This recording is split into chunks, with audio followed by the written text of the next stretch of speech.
Hello, beautiful souls. Today we're going to talk about a very interesting topic, and that is about pain and suffering.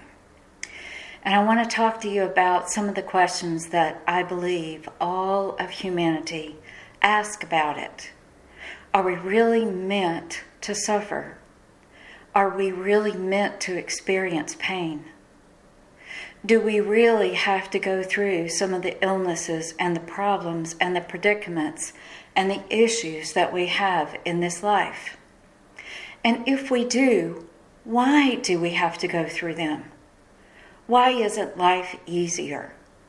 Why aren't things set up in such a way that we just have bliss and we have harmony and we have love and we have fun? And we don't have disturbances and problems and issues and conflicts and differences of opinions and judgments and politics to deal with. What would it be like if you did not have pain and suffering? Who would you be? I remember when I was in junior high school, I remember watching a movie that was very profound in my life. I'll never forget that movie. I do not know what the name of it was, but it was about the concept of taking some students and putting them out in the woods, giving them a little bit of food, but not enough for the entire group. And they said there are no rules, there are no laws, there are no governments to dictate what you do or what you do not do. And let me tell you, chaos ensued.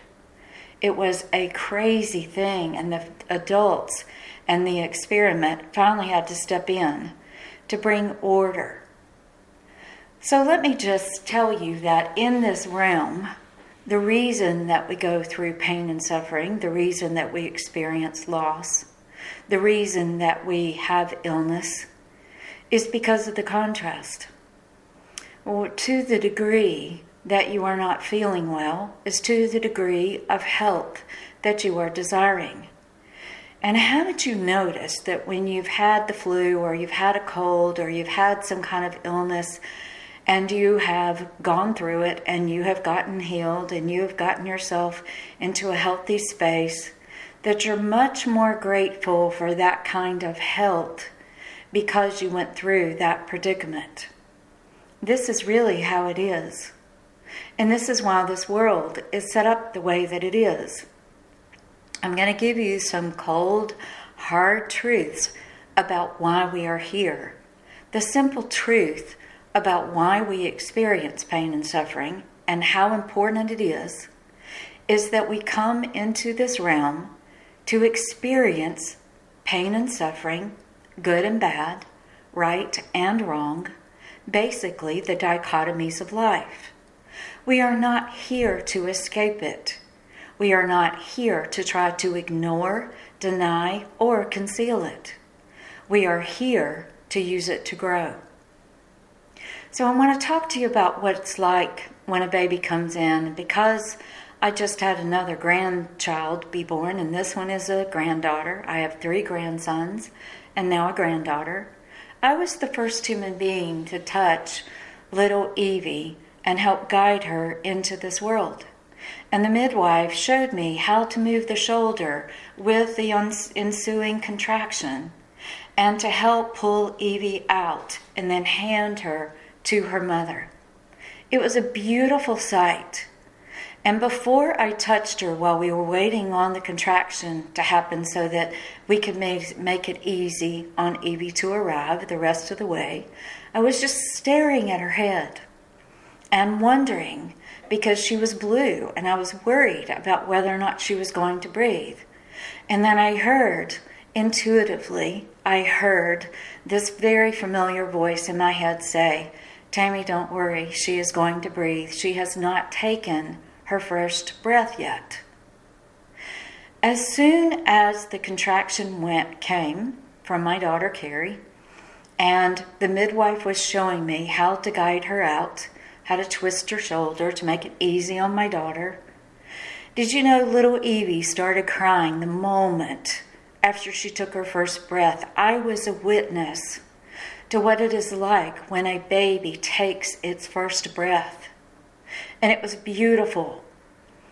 And then she immediately started crying. So the very first thing I did was feel this baby who was not breathing take its first breath in my arms, predominantly on my left arm, as I'm holding her in the left arm, embracing her with my right hand. And just staring at her, I saw her take her first breath, and then she started crying.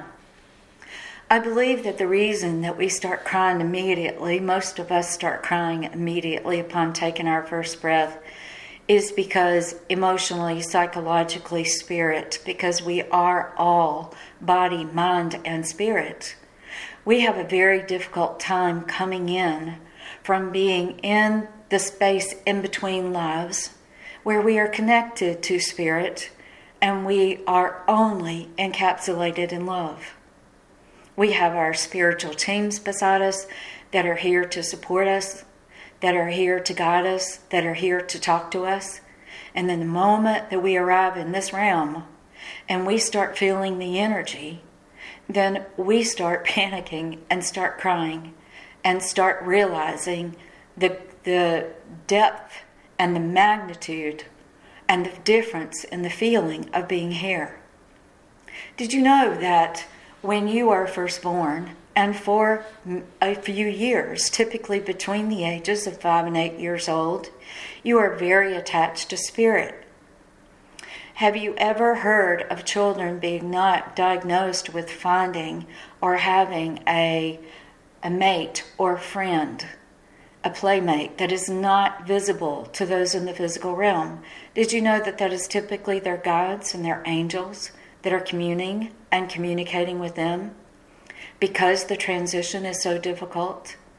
Have you ever seen a baby lying in a bassinet or on a piece of furniture or wherever the baby is lying, and suddenly they look up into a corner in the room or up in the air, and they are very focused and they're giggling and cooing and communicating? That is also us as babies and them as babies communicating with the non-physical. So we go through this transition of being encapsulated in love and then being embraced in this realm. And this is so different because immediately we are thrust upon a world that is nothing but dichotomies: the good, the bad, the right, the wrong, pain, suffering, bliss, happiness, joy, suffering, all kinds of issues. And we agree to come into this realm. So why is it that we spend most of our lives trying to develop coping mechanisms in order for us to really be comfortable being here? Why is it that we are taught or believe that we are not supposed to suffer, that we are not supposed to get sick, that we are not supposed to experience pain, when the very reason that we came here in this life, in this world, in this time-space reality, as some would call it, is to experience the worst so that we will choose the best? Have you not noticed that when you experience things that you do not like or you do not want, that it helps you identify what it is that you do want? We can only figure that out by going through trials and tribulations and issues and what I call predicaments in this life in order to really get free, in order to grow, which is the reason that you and I are here. You are here to grow. So how do we grow? We grow by experiencing illustrations and physical symptoms of things that are out of alignment. When something is out of alignment, there's human suffering. And I want to tell you something that the medical profession and a lot of people are not really paying that much attention to. The medical symptoms that we have are really just there to get our attention. Did you know that the same spiritual laws apply in the emotional realm? I remember when I was very young and I would walk down the driveway at my parents' home and I would go get the mail. And very often, as soon as I would leave the home and start to walk down the driveway, Spirit would start communicating with me. And I would ask questions. And so I got familiar with, when I get a moment of time by myself outside of the chaos of what was going on in our home, and it wasn't all chaos, it wasn't all abuse, it wasn't all bad or wrong or difficult. There was love and there was pain. And my mother represented both, and my father represented both. And so when I would walk outside and go down the drive, and we had a long driveway to the mailbox, I was typically the one that got the mail, and nobody really knew that I was using that as an opportunity just to communicate with who I considered to be God at the time. To me, God is all things. God encapsulates what some people call the universe, your guides, your teachers, your masters, the angels, love, and anything else that you might want to associate with that term, higher self. I just call it God, and for the purpose of you understanding my vernaculars and how I speak, I will tell you that I will use God very often, or the non-physical. It is all the same terminology to me. It is all about love. So it doesn't matter really what you assign to those terms or phrases. Just understand that I will typically call it the non-physical, God, or love.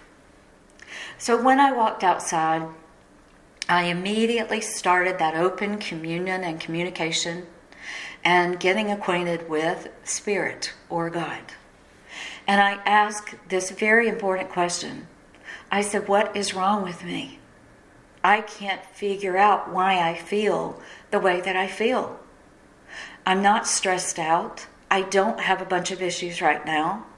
I'm not being abused in this moment. So why am I not feeling good?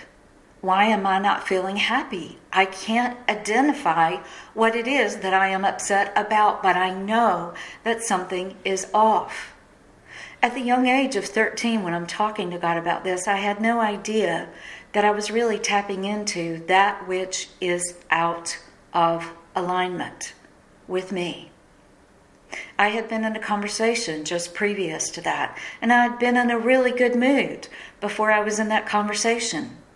And I didn't know at the time when I was 13 years old how empathic and sensitive, hypersensitive that I was, and how much I took on the energy of anyone that was around me.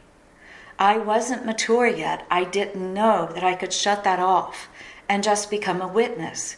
So at this juncture, I'm walking down this driveway and I'm asking, what is wrong with me? I don't know why I feel the way that I feel.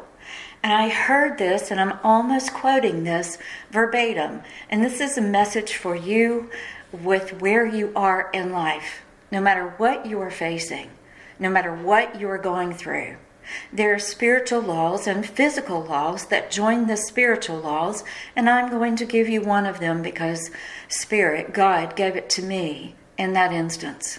I heard very clearly, Tammy, do you know when you run a fever or you feel sick that you have to pay attention to it and you have to go to the doctor, especially when you're running a fever, because you know that you will need medication and some kind of medical attention in order to get yourself well again?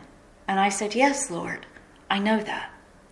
And then I heard, did you know that I gave the same gift in the emotional realm?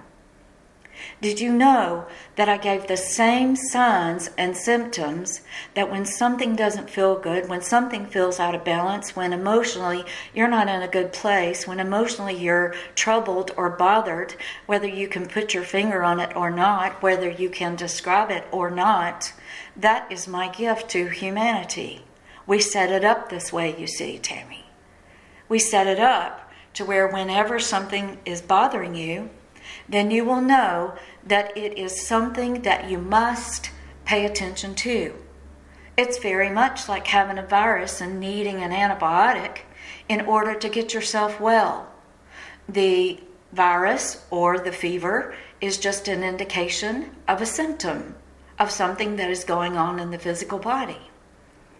And therefore, it causes you to act upon it. It causes you to tell your mother, I'm running a fever, I'm not feeling well, I've got chills, I've got these symptoms.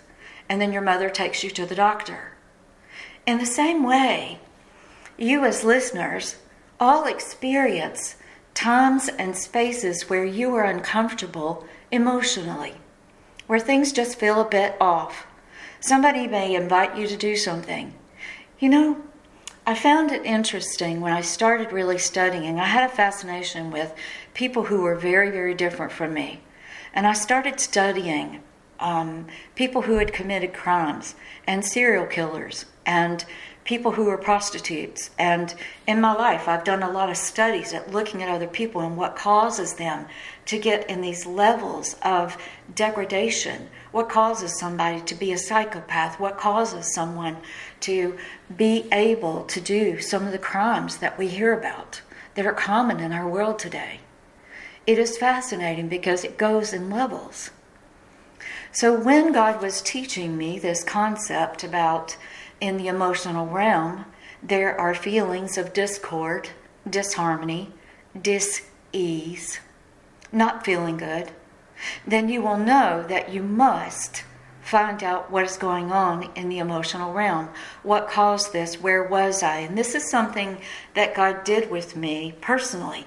He said, who were you just talking to 20 minutes ago? And I said, oh my goodness, it was my classmate Terry. And he said, and what kind of frame of mind were you in before?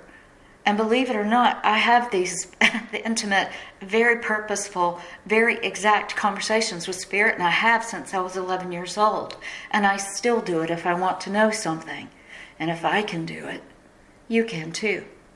All you have to do is ask. I asked because I had nowhere else to go.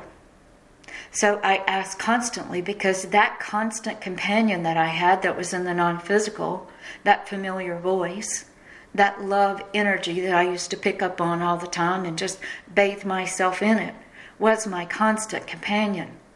This is how you move into the journey of getting away from such pain and suffering, is to acknowledge it. So the way that Spirit communicated it with me was to say, Tammy, you picked up something from Terry because you were in a great mood, and then she told you all these problems, and then she felt good, and you felt burdened. And you didn't realize that you picked it up. It is out of alignment for you to sit and listen to someone else gripe and complain and not be willing to do anything about their lives. Because, Tammy, that means they're dumping or they are projecting or putting something upon you. How many times have you, as a listener, how many times have you been in a conversation and you were so uncomfortable, you wanted to get away from it, you wanted to hang up, you wanted to end it, and you didn't speak up for yourself, or you didn't say, one of my rules that I used to have when I was in my 20s, because people used to come to me frequently and give me their issues, I would tell them on the second time, you know what, you have told me this before and now you have told me again. So on the third time that you tell me this, there's an accountability, and you must decide that you're going to do something different, or you can no longer tell me about your predicaments or issues or what you call problems. I learned how not to take on the issues of other people. This same inner guidance system of the emotional realm being uncomfortable is why we go through pain and suffering and illnesses and predicaments and issues. It is all there for us to learn something, to grow.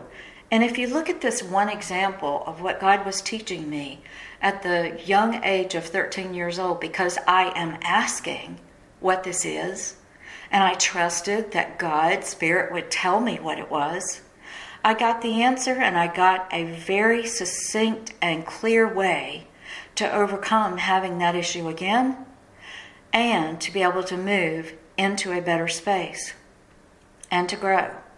Did you know that the symptoms that you have, no matter what they are, Did you know that they can be overcome, and when you overcome them, you no longer have to experience that specific symptom? Did you know that every single thing that has ever happened in your life has not been for naught? It has been because on some level you agreed to experience this. That's not the question. The question is not whether or not we are supposed to experience pain and suffering, because I will tell you that in this realm, we came here to experience it.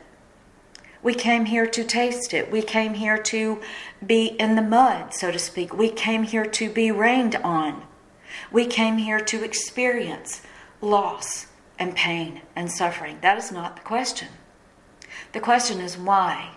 And then the better question is, what do we do with it? So when you think about what we typically do, in that case, as a 13-year-old, I'm going directly to God. I'm asking the question, I don't like the way this feels.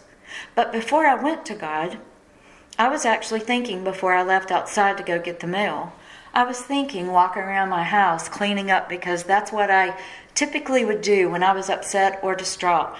I would clean. I wanted something to be positive in my life.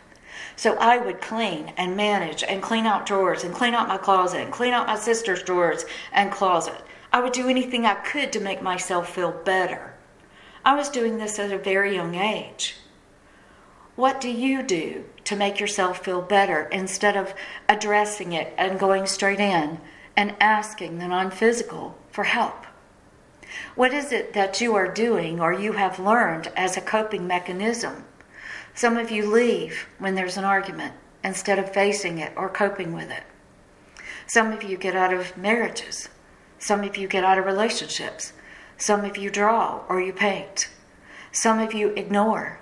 Some of you punish people by not listening to them because you would rather not deal with it. Well, I will tell you from experience that not dealing with something never, ever makes the issue or the problem go away. Matter of fact, I can promise you, it's just going to come back again and again and again in a different form, with a different name, with a different set of clothes. So wouldn't it be better if we just accepted that there's both good and bad in this world, not judge one or the other? And this includes our lawmakers. This includes your parents. This includes your teachers. This includes your mates and your lovers and your friends and your coworkers and your boss. What if you looked at whatever I am facing today that causes me to feel pain, I am going to use it to grow. Now I'm going to give you just a moment to feel the difference of you asking that question. You can ask that question out loud and just repeat after me. What if I were to use the current predicament, pain, sorrow, and suffering that I am experiencing in this lifetime, right now? What if I were to look at it from a different perspective? What if I were to look at it from, this is an opportunity. This is an opportunity for me to learn something. I get to grow because of this. I get to see some value in experiencing this so that I can overcome it.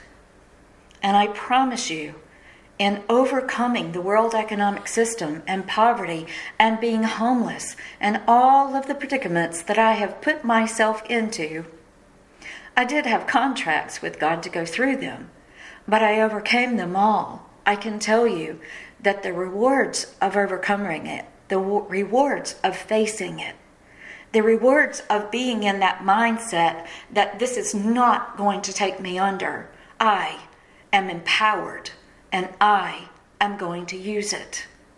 And I am going to find out what the meat or the marrow and the bone is in this. I'm going to suck everything I can out of it. I am going to use it for healing. I had a step-grandmother one time that had bone marrow cancer. And one of the things that they did was they took healthy bone marrow.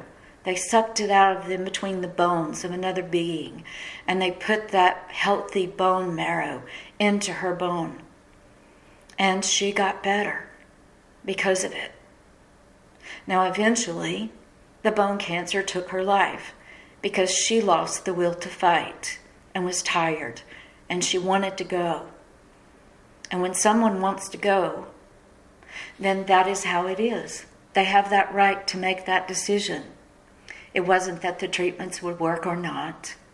It was that my step-grandmother, Nanny, who I loved very much, decided that it was her time to go. And so I loved her as she left. When you look at whatever it is that is going on in your life of, woe is me, I don't know why this is happening to me. Why is this happening to me? Why did this person act this way? Why did my mother say these things to me? Why did my lover say these things to me? Why did my sister or my friend or my coworker say these things to me? Why am I being neglected? Why am I not being looked at? Why am I being disrespected? I will tell you that you are going through that kind of suffering because it is on purpose. And if you understand that the suffering is there on purpose, and you know that it is something that you can use to grow and to overcome, so that you can go through another life lesson and not have to go through that one, doesn't that change your mind from being a victim and someone who complains and someone who is negative and someone who is only looking at the limits and what is happening in the moment, into someone who is very powerful and resilient and is looking at it as an opportunity? The Course in Miracles teaches that only the mind is sick, only the mind can be healed. I'm going to give you a little bit of truth about that. Since we now know, and from what I am teaching you today, every single one of us set it up this way, every single one of us collaborated and agreed to and signed contracts about the way that this earth functions, that we would experience pain and suffering, and we would have happiness and bliss and joy. We would experience both. And we would experience the things that are perceived as being negative on purpose to help us to grow, to help us to identify. You know, the laws of attraction talk about that a lot. Move to a better feeling thought. Use it. I'm asking you to use it for love. And I'm asking you to use it for love of self. So if you look at the Course in Miracles, what it's really talking about is that since we know that this realm, this earth, this world, and the way that everybody functions in it is on purpose, then there's nothing to fight. There's only gain. And so the way that the mind works is it's only looking from the eye levels down and looking unilaterally, not above the incidents or predicament or the issue or the problem, as some of you may say it. To me, it's an issue. To me, it's just a predicament. To me, it's a temporary thing. It's not something that identifies me or will have control over me. It is a temporary thing because my mind is not sick in that way. I have learned through the spiritual journey and the many, many things that I have gone through that every single thing that I have ever gone through is now a gift and a blessing. And that is changing my mind. That is me intentionally saying, I get to choose how I look upon the occurrences in my life. I get to choose whether or not I am disempowered or I give my power away. I get to choose whether or not I use this and I grow because of it. I get to choose whether or not this is hell or whether or not I will make this heaven. And believe me when I tell you that you can. And I'm going to give you a very personal testimonial of that. If you read my book, The Inmate and the Medium, I am quite honest and authentic in that, and that means that I was real. I was honest. I was telling you how it was. I was telling you what I was going through. And there's a real life story in there, because this is a memoir of a 6-year journey in my life, where I learned some of the most difficult spiritual laws and concepts, and overcoming and changing my mind and getting myself from a sick mind to a whole and healthy and love being, was because of that journey. And one of those stories that I went through is that there was a guy that Phil, the inmate, the book is called The Inmate and the Medium, and Phil, the inmate, introduced me to a guy who, by all accounts, looked very legitimate. He was supposed to be an investor to the wheelchair that Phil had invented and had been struggling to get out on the marketplace. Impossible to do while you were sitting in federal prison on a 50-year sentence. So Phil had been soliciting and talking to a bunch of different people trying to get their help. So this guy that I named in the book, named Kent, whose real name is Ken, and I will not tell you his last name because it's not important, he approached me. And when he found out that I would do anything I could to help Phil get out of prison, that is all that he needed to hear, and he felt a vulnerability within me. And he called me and asked me to make an investment on some other venture that he was involved in. Now, by this time, this guy had already shown me buildings that he had purchased and told me about investors and how much money he had raised and what he had going on. And he was soliciting me, pretending to want to invite me to participate in something that would help me personally and make me a lot of money. And I did it. Now, let me tell you that it was a lot of money. It was more money than most people would have to pay cash for a house. And it would be a moderate to mid-sized house that I could have purchased. With that money, it was $284,000.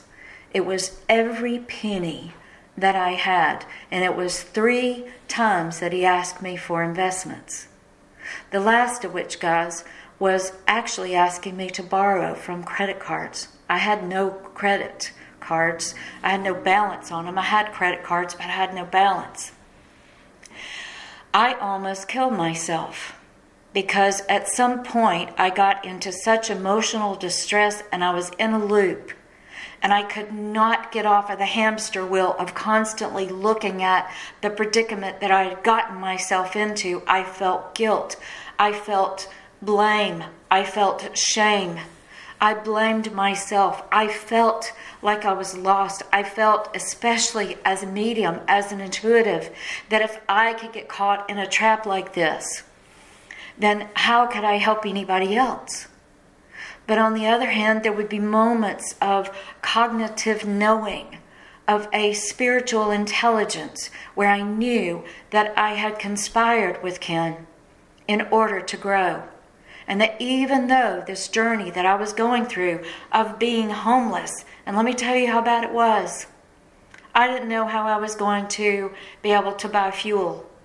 I did not know how I was going to eat from one day to the next. I did not know where I was going to live or how I was going to live. And there were times, and you'll read about this in the book, that I threatened God and shook my fist at him and said, I'm going to go get a job. I'm going to start another business. I'm going to go make money. You know that I can make money. I had learned how to make money through abundance thinking and getting out of resistance and just claiming that I was a master seamstress and a soft goods designer and a decorative artist and painter, and I could do all kinds of trades, and I had a lot of abilities. And I remember threatening God and saying, I'm going to go get a job. And I would hear this still small voice, go ahead. But you will not get your lessons, your spiritual lessons in this lifetime if you do it. You are in this place. You are in this spot. You are in this predicament for you to grow. Are you going to grow, or are you going to quit and find coping mechanisms to make yourself more comfortable, Tammy? I will tell you very clearly that I chose the difficult path.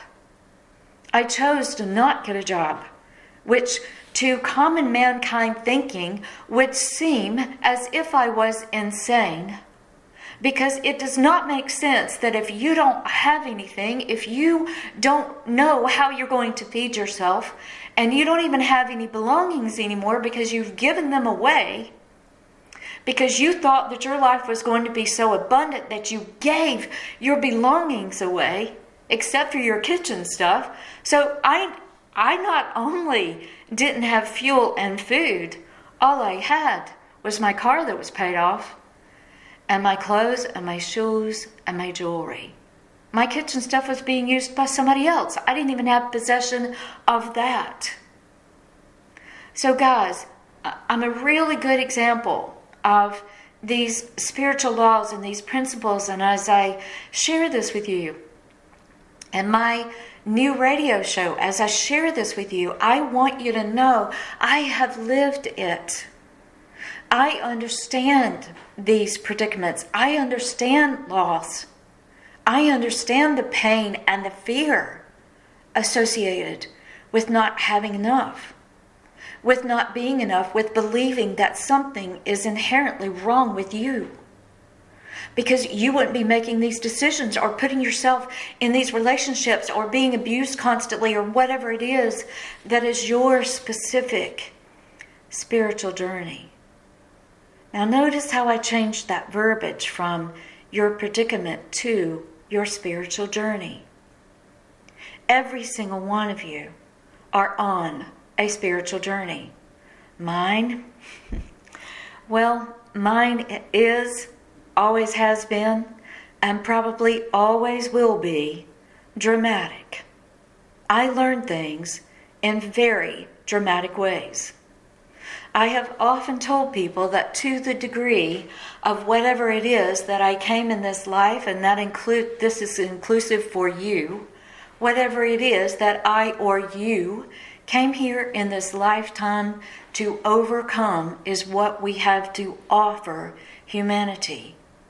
So as a teacher, as a spiritual teacher, as a counselor, as an intuitive, as a medium, as someone who is a spiritual coach, as someone who has the ability to teach these things, I had to personify them. I had to live through them. I had to experience them, not only for myself, because I cannot give away anything that I do not have to give. Why is it that we see so many spiritual teachers talking superficially, putting spiritual Novocaine, putting Band-Aids on the messages, and not teaching or showing people the deeper meaning or the deeper purpose, or even how to integrate those spiritual laws, those concepts, those precepts into a personal life so that we can overcome it? So let me talk to you about what had to happen in my life.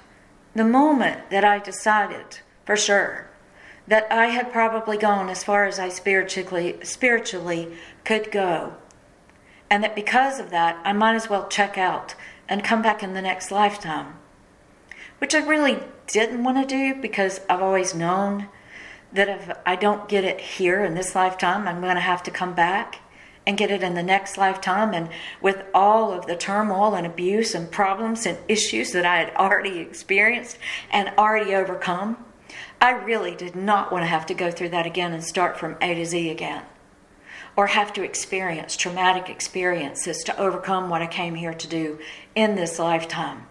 But at that juncture, my mind was playing games on me, and I was into self-shame. And I was questioning every single thing about me. And I wasn't looking at myself as being an overcomer. I wasn't looking at anything that I had done or overcome or had been successful at in the past. I had run successful businesses. I had made money. I was very independent. And yet I wasn't seeing that. I was only in human suffering. I was in that place of defeat. I was in that place of hopelessness. I was in that place of what I now call spiritual surrender. And when I decided in that bathtub that I was going to end my life, I want to tell you something. I felt an ease come over me. It washed over me. And I had tears of joy instead of tears of pain, of how awful I thought of myself to be. I saw tears of joy, and I felt it. And I cried from the relief of not having that pressure on me anymore to be perfect and to get it completely right. And within seconds, enjoying this blissful state, enjoying this sense of peace, enjoying the pressure of killing myself, being off of myself, because I at least made a decision. My best friend sends me a text, and this is in the book. Robin sends me a text, and she says, T, you are so loved. And she had her footprints in the sand. She used to live in Panama City. And constantly, Robin would send me these weird pictures. I'm going to call them weird because they are. Robin used to send me weird pictures of her feet with her painted toenails. She would not send a picture of her face or her body. She would just send her feet or her knees or her legs from her feet down. And this time, and often she would say in those pictures, I love you, T. Because that's what she always called me for short. But in this case, she said, you are so loved, T. I started crying and I said, no, please don't stop me from killing myself. I'm going to go see Phil and tell him bye. I'm going to go fly to Texas and see my son and tell him bye. I'm going to fly to my daughter or drive to my daughter and use up whatever monies I have left on my credit card, and I'm going to say bye to my daughter. I'm going to say bye to everybody. I'm going to go see Robin and tell her bye. And now you're trying to reach me, God? You're trying to reach me? No, leave me alone. I've already decided this is good. I feel better. But I knew in that instant that God was not going to give up. And that he was reaching for me, and he wasn't. It wasn't by chance that Robin said, you are so loved, T, because all she had ever said was, I love you, T. So I knew, and with the footprints, the whole poem about the footprints in the sand, when you can't walk, when you feel you can't crawl, I am carrying you. I knew the significance of this.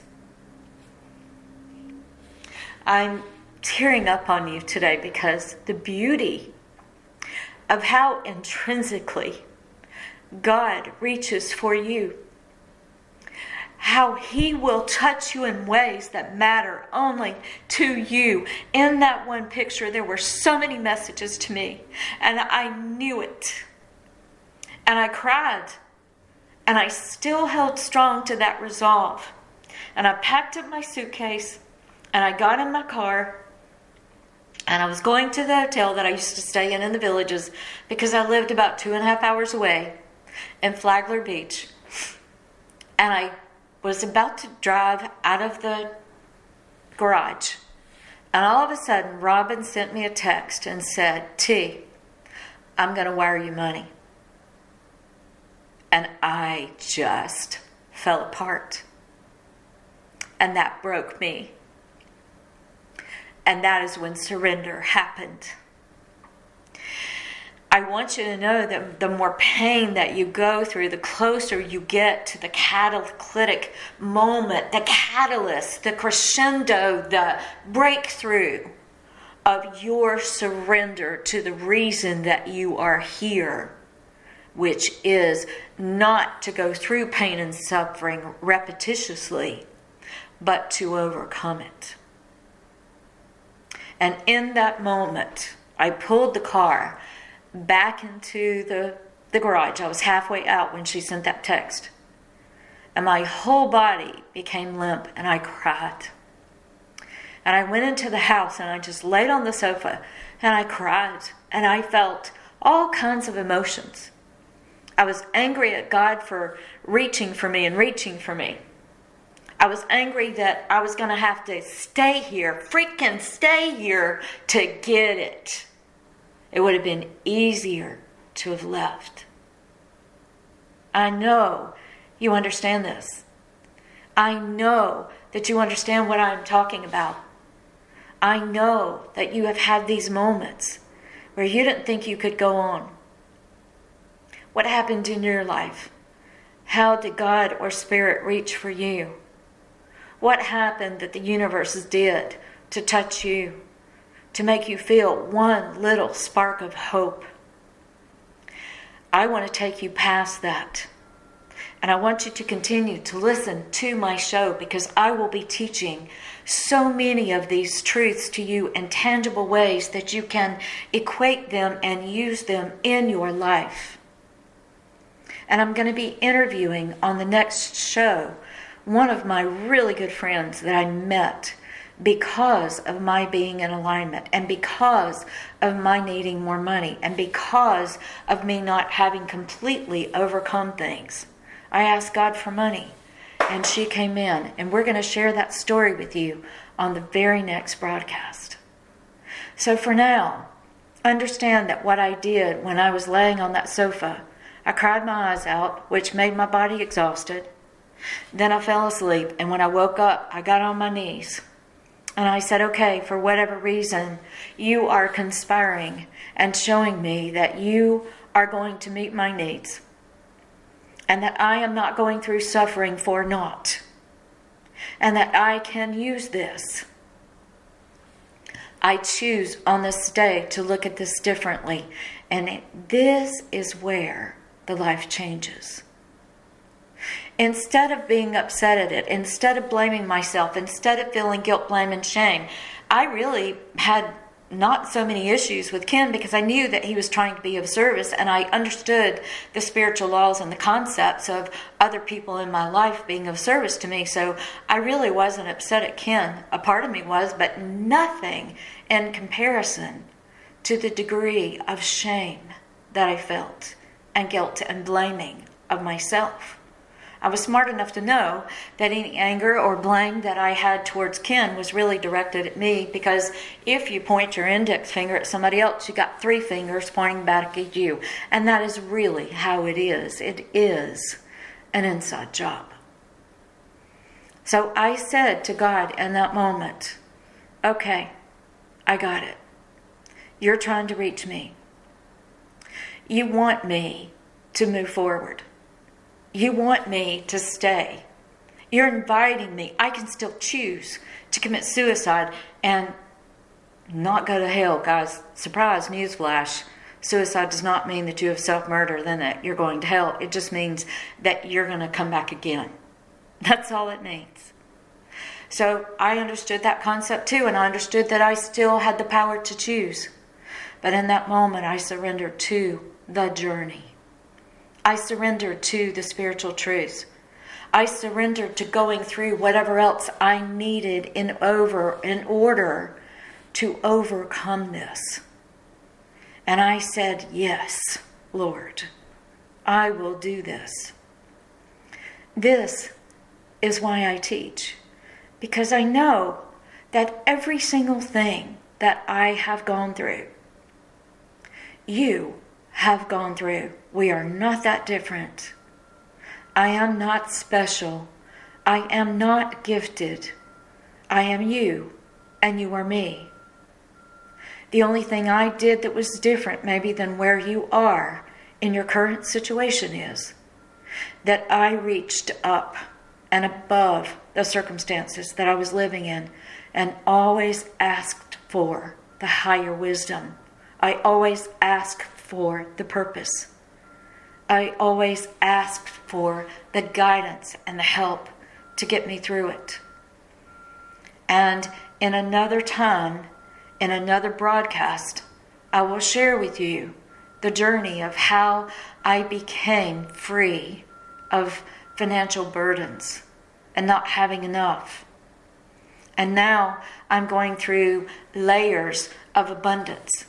And that even in that, there are times that I vacillate in humanity, in this space, into a tiny bit of suffering, nothing like what I went through during that time. And I know quickly what to do, because I have learned, as you can learn, to pay attention to how you feel in the suffering. What are you learning from it?